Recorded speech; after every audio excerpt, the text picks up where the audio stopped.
Hey guys, what's up? It's Darkmeg here from Big Dumb Gaming and welcome back to another video in 2-minute tank guide series for Alpha, Normal and Heroic in the Sepulcher are the first ones. Today we're covering off Dausegne. So, single phase encounter. The boss is going to be in a starting position when you move on to the encounter space, channeling inevitable dominion into a reservoir. And that's an important position to remember because that's reservoir 1 and that's where your first ring is coming from, and I'll get to that in a second.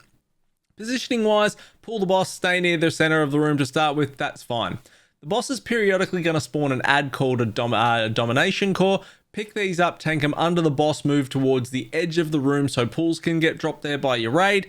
Help out with interrupts, that's pretty much it.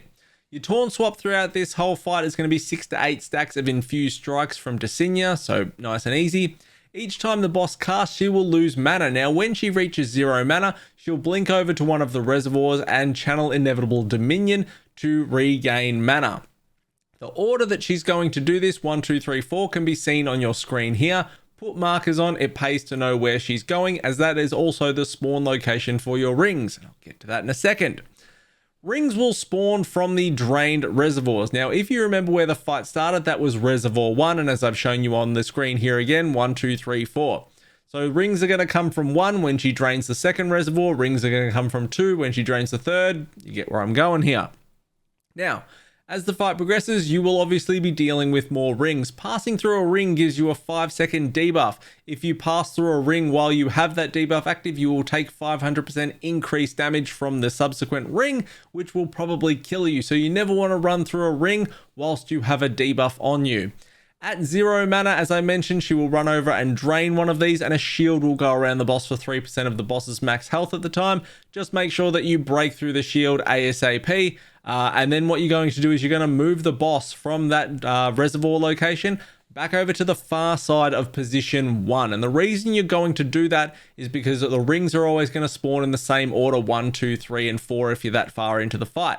So you want to be able to pass through ring 1, and then you want enough time to drop the debuff of 5 seconds before you pass through ring 2. Same for ring 3, same for ring 4. Lastly, the boss is going to cast a thing called Staggering Barrage. It is a yellow arrow that goes on someone's head, and you need people to stand in a line and soak this. Now, on normal, everyone can stand in the line all the time, no worries. Heroic, it's like Mistress in Tomb of Sargeras, though. You get a 45-second debuff when you soak a line, so you can only help soak when you do not have a debuff. If you soak with the debuff, you will dead.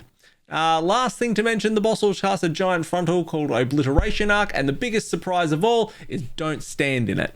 Any questions, hit me up. Otherwise, like, comment, subscribe. I'll see you all next time. See you, fam.